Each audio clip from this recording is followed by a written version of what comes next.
Alright guys, I'm excited for today's video because I've literally found the quickest way for us to get to our higher selves. Because I feel like a lot of problems in our lives can be solved by us embodying a new vibration.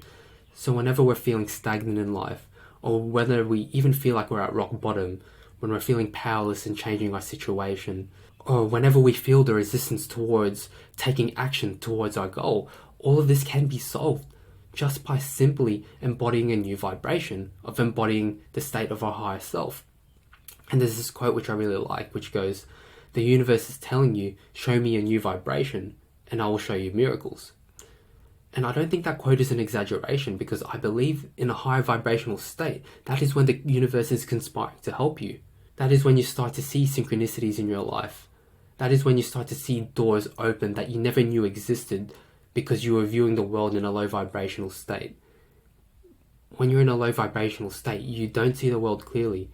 You can't see the opportunities, you can't see these doors, because you're not in alignment. When you're not in alignment, you cannot see everything the universe has to offer. And so the reason why I wanted to make this video here today is because I was at rock bottom, and I have been at rock bottom many times in my life. And this rock bottom state is not a good place to be, because you are at a low vibrational state. And I was feeling feelings of anxiety, I had brain fog, and I think worst of all, I felt disconnected from God and my higher self. I felt disconnected from my purpose and my goals, and I was on a path of self-destruction with Netflix and eating bad food and not taking care of my health to the extent and to the level that I wanted to. And this 10-week protocol has actually been the most powerful protocol which I have found, which I really want to share with you guys. And right now, I feel the best that I've ever felt in my life, physically, mentally, and spiritually, just from doing this protocol. And I can see things clearly, and I feel so aligned to my higher self. And I believe that this can be the same for you guys if you follow this protocol. I want you to imagine if you, in a few weeks' time, are completely unrecognizable, and the universe is conspiring to help you, and everything in your life is more on track towards where you want to go. And I'm not trying to say that everything's going to be bliss, because it's not. But what is good is that despite the resistances, despite the fears, that you are able to stay on track and in line to your goal and your purpose and your higher self. And that is the outcome that we are after, for you to stay in alignment. Because that's how you are going to manifest or create the life that you desire. Alright, so the protocol is essentially fasting. And there are two components to this. One, which is fasting from food, which is your physical diet, and two, which is fasting from the world, which is your mental diet. And the reason why fasting is a GOAT protocol is because we can look back throughout the ages, and religions have implemented fasting in their religious practices towards trying to get closer to God. And Jesus even went out into the desert and fasted for 40 days. And that meant that he was not having any food, but also the desert represented him fasting from the world. Because when he fasted from the world, that is when he was more in alignment and closer to God. And it's the same thing for us. When we combine these two things, when we combine fasting from food and fasting from the world, that is when we have the strongest connection to our higher selves, to God and the universe. So over the 10-week period, we're going to be fasting from the world. This is where we have no shows or useless media. And useless media would consist of things like Instagram and Facebook and TikTok and maybe even YouTube. So for instance, for me, I deleted YouTube off my phone because I would find myself during my breaks opening up a video or scrolling through YouTube shorts, and I recognized that this was a bad habit, taking away a lot of my mental energy. So everybody's different, and I want you guys to be honest with yourselves here and to ask yourselves, what is taking away a lot of your mental energy? Is it Instagram? Is it Facebook? Is it TikTok? And I want you guys to be honest. And I know this can be very difficult because we have an attachment to these things, but there is this quote from Alan Watts which goes, "Finding out who you are requires letting go of who you imagine yourself to be." Now, this is a quote which I mentioned in a later slide, but I wanted to mention it right now. Finding out who you are requires letting go of who you imagine yourself to be. Who you imagine yourself to be is all of the attachments of who you currently are. And you have to let go of that. And it can be difficult. It can be difficult to adopt a new habit or let go of a part of ourselves who is addicted to this social media. And it was difficult for me to delete YouTube off my phone. And it was really difficult because I had such a close attachment and addiction to it. But removing the distractions of the world, removing the noise of the world is where you can actually start to hear the voice of your inner self and God. Now for fasting from food. So I recommend intermittent fasting 5 days a week. And if you don't know what intermittent fasting is, it's essentially only restricting your eating patterns to a particular window. So for example, you may say that you're going to fast and only eat from 12 to 8 p.m. So that's an 8-hour eating window with a 16-hour fast. And I'm going to be talking more about this later in the video. Also, I've included a multi-day fast. So personally for me, I did a 4-day fast. And I know this can be quite daunting to hear, a multi-day fast, not eating for a few days, and it can be a bit scary. So I wouldn't really try to impose this multi-day fast and make it a necessity for this protocol. Like, I do believe that you can get the good benefits out of it by just doing the 10-week intermittent fasting and fasting from the world. But if you decide to do the multi-day fast, then I would recommend that you do 2 hours of meditating and journaling a day. Because I think that in the multi-day fast is when you're at your highest level of consciousness, when you're fasted from the world and fasted from food as well, and you feel the feelings of hunger, but then you transcend it. I feel like there's a magic in that, where you are in most alignment to God and the universe and the higher self. And it's good to capitalize on that and meditate and journal and ask God the questions that you want the answers to. Because there's that Bible quote which goes, "Knock and the door will be opened, seek and you will find, ask and it shall be given to you." And I feel like when we seek out answers, when we ask God for the answers through journaling, then that's when we start to receive the answers. When there's no more noise in the world blocking our connection to our higher selves, that's when we can truly connect and receive answers to help guide us on our path moving forward. You can experience this as well. Like, I do recommend meditating and journaling a lot more during the 10-week period while you're not doing a multi-day fast. But I'm just making emphasis as well of how powerful it can be during a multi-day fast. Okay, so now I wanted to bring up this quote which I found here, and it really just emphasizes that fasting from food is not just a physical journey, but it's also a spiritual one too. So I'm just going to read this out. "Fasting does something to you that cannot be explained with human language. You become aware of just how habitual the act of eating has become. Many of us do not eat for hunger, we eat for pleasure. Absence of constant pleasure exposes you to the emotions you mask with your habits, and you are finally exposed to who you truly are. This is where the healing process starts, physically, emotionally, and spiritually." Man, that's crazy. Now, I really like this part of the quote. "Absence of constant pleasure exposes you to the emotions you mask with your habits, and you are finally exposed to who you truly are."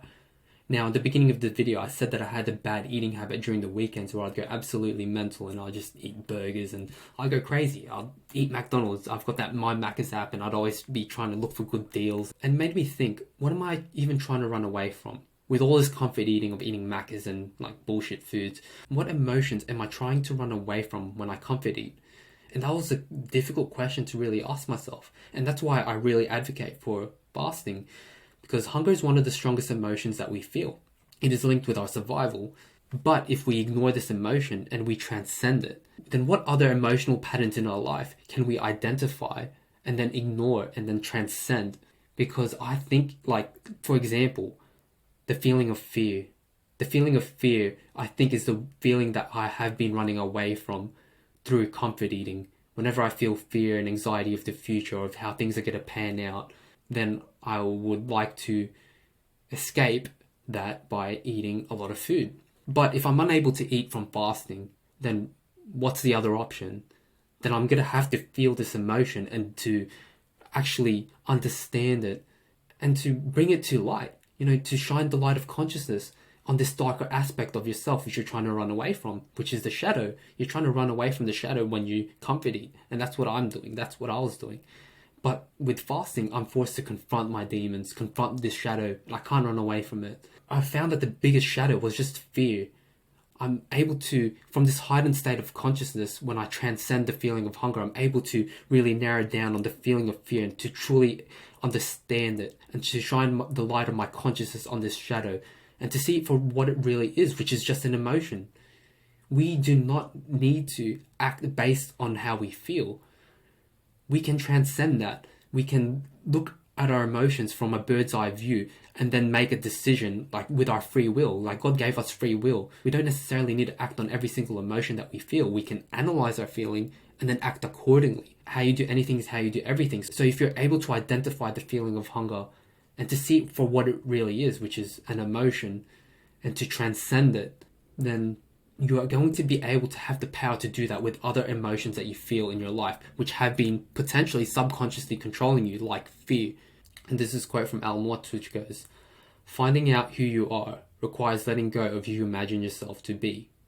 And the way that I interpret this quote is that you are letting go of the previous and old version of you who was attached to their emotions and their habits and their old ways of thinking.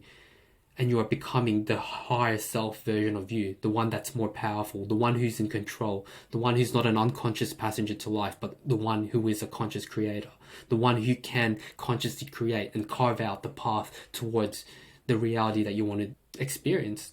The higher self version of you who is capable of transcending emotions, transcending the limiting beliefs and the fears and the doubts and the insecurities, and literally, like, in doing all of that is where you can literally unlock life, unlock your goals and your desires and dreams. Because the only thing right now that's holding you back from living the life that you truly want to live, or really trying to go for it, to go for your goals, is your fears and your insecurities and your self-doubts. All of these like negative patterns, these programming, all these patterns are just programmed into you. When you fast and you're able to train yourself to analyze the emotions, and you can transcend it. Romans 12:2 is, "Do not conform to the patterns of this world, but be transformed by the renewal of your mind." Do not conform to the patterns of this world, which is the previous version of you who submits to emotions and acts subconsciously based on these emotions. But be transformed by the renewal of your mind, the new version of you who's able to transcend this, who's able to see the fears and the self-doubts and the insecurities and to see it for what it is, which is just an emotion, and to transcend it and to go for your goals and dreams and vision anyway, because you know that these emotions are not going to go away. These emotions of fears, self-doubts and insecurities, there isn't a point where this goes away. When you see all the people that you look up to, all the people who have achieved great things, all the great speakers out there, all of those people, like, they still live every single day, like, feeling the fear that you probably feel as well. But they've just made peace with their demons. They understand that this emotion is just going to be there, but they don't need to listen or act in accordance to it. And there's something liberating about that when you figure out that your emotions do not control you, because like I said before, that is where you become a conscious creator to life and you're no longer an unconscious passenger. That's where you can alter your reality and manifest things in your life, when you figure out your own power. Okay, alright, autophagy. This is another cool one. And this is like some science stuff, and I'm not a scientist, so I'm just going to explain it in the best bro science that I can, because that's what I am. I'm just a gym bro. So, autophagy is a self-cleaning program which your body undergoes during fasting, which takes old and useless cells and recycles them.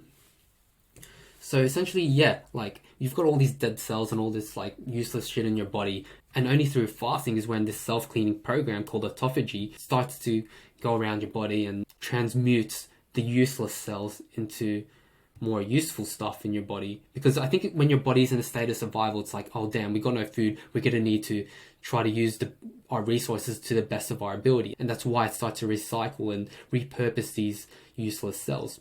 And autophagy also reminds me of alchemy, to transmute something from one form to another.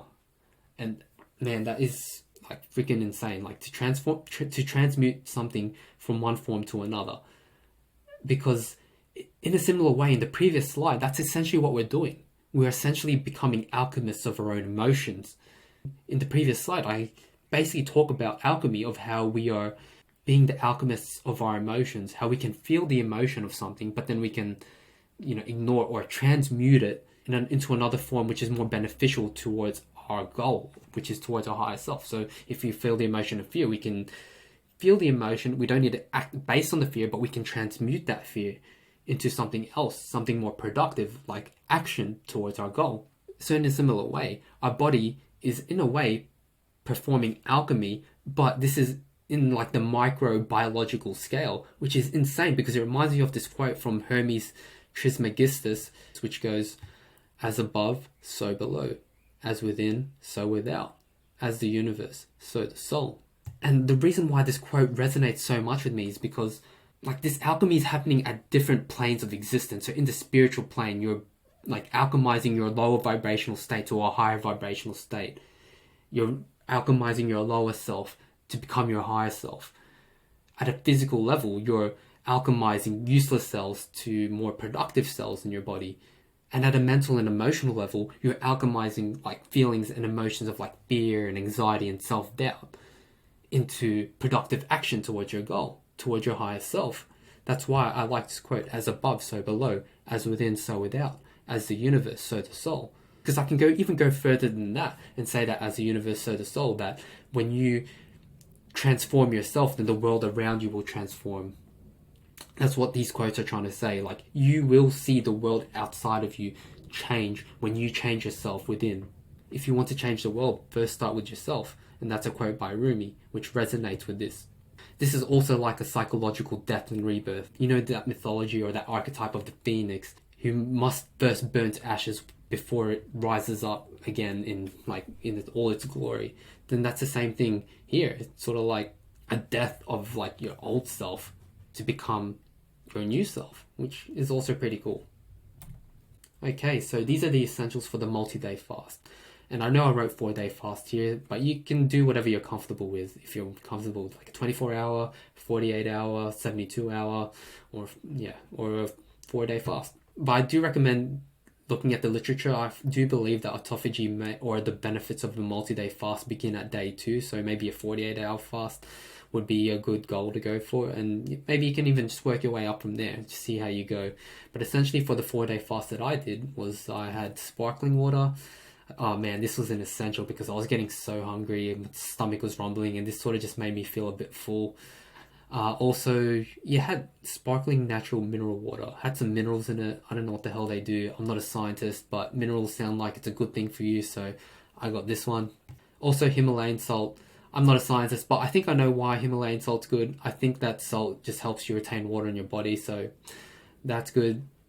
And also flavorless electrolytes, because remember, we're not trying to have calories here.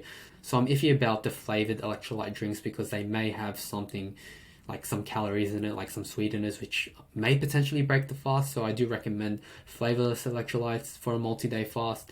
And this is something which I was lacking during my fast, and I felt like dizzy, and I think I was literally really depleted from the electrolytes. So that's something I would really recommend. Also, breaking a multi-day fast. So I know it's extremely tempting after not eating for a while to just order some pizza or go to Macca's and just indulge, right? But I think that if you do this, it's going to make you really sick. And I've read on the comments of people who have done this on forums that they really regret it. They had a bad time after eating, indulging in all the fast foods and stuff that they really wanted to after this prolonged period of fasting. So 100% recommend watching this video from Dr. Mindy Pelz, How to Break a Longer Fast. And this is the exact protocol that I used to break my fast. And I'm not going to go over the specifics, and she really explains it well. So if you decide to do it, 100% recommend listening and watching to this video. Now, like I said, over the 10-week period, this is where you're going to be doing intermittent fasting. Now, personally, I was doing the level 3, so 18 hours fasted with a 6-hour eating window, so I would only eat from 2 p.m. to 8 p.m. However, you can just find what works for you, and I think you can also just build up to like different levels. And also, everybody's schedule is different as well, like with work and travel and all that stuff. So I do think that you don't have to be 100% strict, but if you have a schedule which you can keep to, then that's where you will get the most of the benefits. And like I said before, you get the benefits of like clear thinking, you're able to analyze your emotions, and it just gives you more like essentially mental mastery over yourself. And if you master yourself, then you can master the world outside. And this is another important one, which is changing your diet after the fast. Now, I'm going to be talking all bro science again because I can't explain it in like scientific and doctor terms.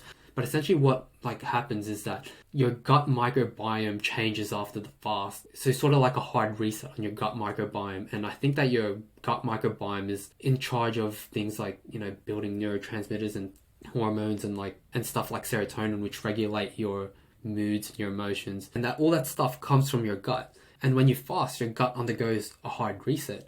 And it's sort of like it's a fresh slate, it's a clean slate. And then you can start to feed yourself good foods because essentially you are what you eat. Because what you eat is what your body's going to transmute into, you know, the serotonin and neurotransmitters and all that stuff which like impacts your mental health. So taking care of your diet after the fast and eating clean foods is really important. And for me personally, what I found to be the best for me is a low carb, high fat and high protein diet. So this consists of a lot of beef, eggs, cheese, avocado, sweet potato, banana, and almonds. But mainly beef and eggs. Beef and eggs are the main ones. I eat 8 eggs a day. And I know what you may be thinking. You may be thinking that high fat, isn't that bad for you? Cholesterol, yada-da-da-da. And I would just try to prompt you to do the research yourself. And I'm going to link a video down below of a video which I watched on fat and the misconceptions around it and how healthy fats are actually good for you. And I found that going on a low-carb, high-fat diet has actually improved my brain fog. That's where I believe my brain fog was coming from. I think I was just eating too many carbs. And interestingly enough, I've seen so many videos of people who talk about them going on a ketogenic diet, which is basically low-carb, high-fat diet, that a lot of their anxiety and negative emotions and, you know, afternoon crash all went away from cutting out carbs or limiting their carb consumption. And I've literally found the same for me. Going lower carb has literally helped tremendously in my mental health and my physical health as well. So this is what I found from it. I literally feel like I'm getting 30% less anxiety throughout the day. So my baseline level of anxiety has lowered by literally, I would say 30% from going on this low carb, high fat, high protein diet. I have no afternoon crash after lunch. And I've literally cut out caffeine as well during this 10-week stint. And I'm not really having this afternoon crash. And I'm still going fine.